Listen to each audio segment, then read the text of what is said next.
Hello, and welcome to this Podcasting 101 tutorial, Introduction to Audacity, from the Harold L. Drimmer Library at Westchester Community College. This tutorial is an introduction to the basic setup of the podcasting software Audacity. We will discuss how to find and download it, including onto the campus computers, along with basic recording features and how to save your project. Audacity is available for free for Windows, Mac, and Linux.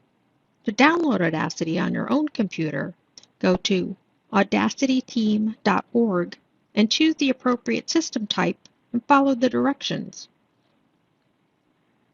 On a campus computer, click the Software Center icon, Audacity, and download it. This tutorial series will demonstrate the most basic recording and editing tools.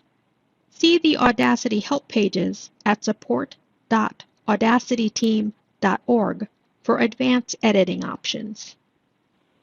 Once downloaded and opened, we see the Audacity project window. We're going to take a tour of the toolbar and setup options before making a sample recording. Underneath the top navigation bar, which we'll talk about later, is the main recording toolbar. You will find Audio Setup, depending on the version of Audacity, in the center or just above the audio timeline.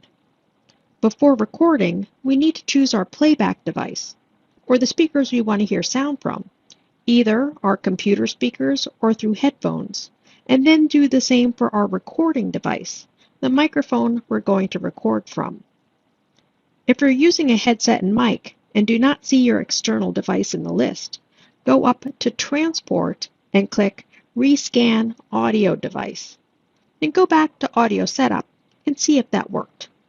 You may discover you might also need to go into your computer settings or preferences to link to an external device like a headset. Today we're not recording anything too complicated, and to keep the tracks manageable, we will go back to Audio Setup and under Recording Channels choose Mono. Depending on your microphone, this may be the only option anyway.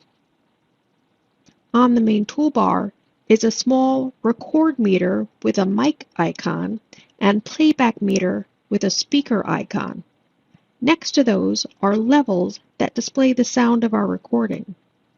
Note the number scales are negative, so sliding it to a larger number will reduce the sound, not amplify it. Before recording, check your sound levels by clicking the record meter microphone and select Start Monitoring. Begin speaking as you will when you record, or start reading from your script. Look at the recording level meter. It should stay in the green level, ideally in the 18 to 12 range. If the meter displays yellow or red, the sound is too loud and will be distorted. Use the recording level slider to reduce the volume and try again. You can also try adjusting the volume on your device if it is too loud or quiet. Click Stop Monitoring to stop. Once the initial setup and recording levels are established, you're ready to start recording. You may want to make a test recording first to get comfortable with the editing features. On the far left of the toolbar are the recording and play options: pause, play, stop, forward, rewind, record, and loop. To the left are the main editing tools, which we will use in the editing in Audacity video. Mouse over a tool to view its shortcut. You can also rearrange the sets of editing tools. Grab the handles to drag and drop where you want. When recording, speak a little slower than you normally would. Take slightly longer pauses between phrases. If you make a mistake or mispronounce something, pause and start again from the same phrase or sentence. The next video will cover editing, including cutting and moving entire passages, just like you would on a Word document. The pauses will help us see our speech patterns and make it easier to edit.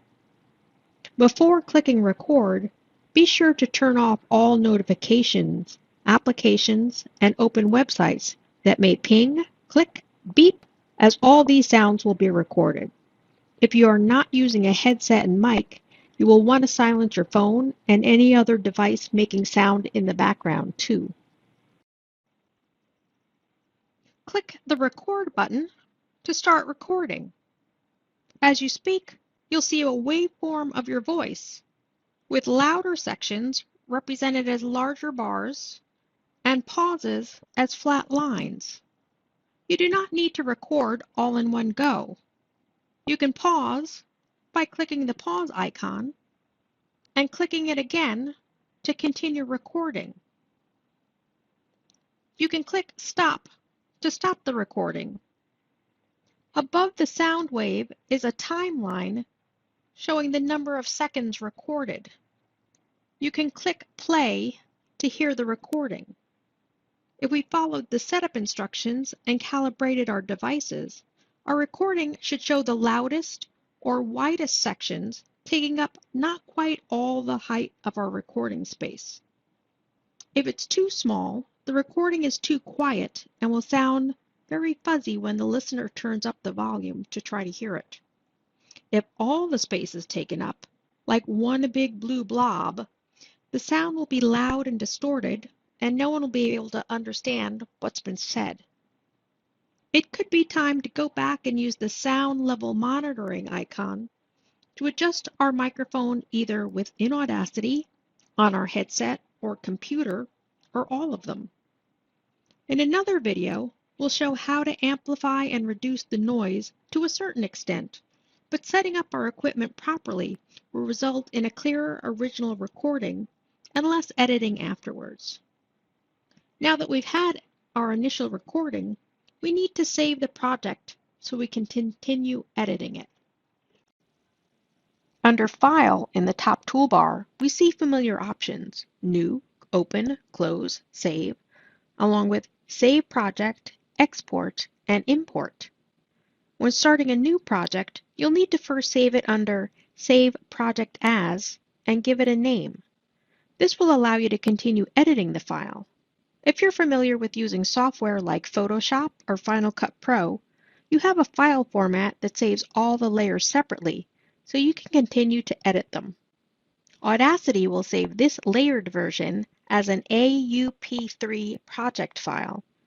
This is not a file you can share and post. It can only be opened in Audacity.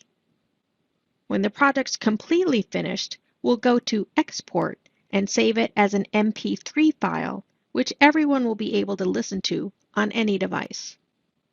Import audio is to bring in audio files from outside sources, an interview recorded on a phone or Zoom, or maybe a clip from the internet, or your classmate's part for the podcasting assignment. A future video will demonstrate how to import audio from other sources. In this tutorial, we've downloaded the free podcasting program Audacity. We understand the importance of calibration before beginning our project to reduce the amount of sound editing later. The basic recording and playback functions allow us to make our initial recording. Speaking slowly and clearly can help produce a more enjoyable listening experience for our audience. Most likely the recording isn't perfect from beginning to end. Most people will have flubbed some words, had a few ums and ers, or a barking dog or noisy child may be heard in the background. Perhaps you've realized you should have said point B before point A after all. In our next video, Editing in Audacity, we'll begin editing the audio file, including deleting and silencing sections, creating individual sound clips and rearranging their order, and importing other audio files. In between all those edits, we will frequently save our project as an AUP3 file in order to continue editing it. If you have questions about anything covered in this video, please visit us at answers.sunywcc.edu to get help from me and the other librarians, or to browse the library FAQs for additional help. You can also call or text us when the library is open. This is the end of our Intro to Audacity podcasting tutorial.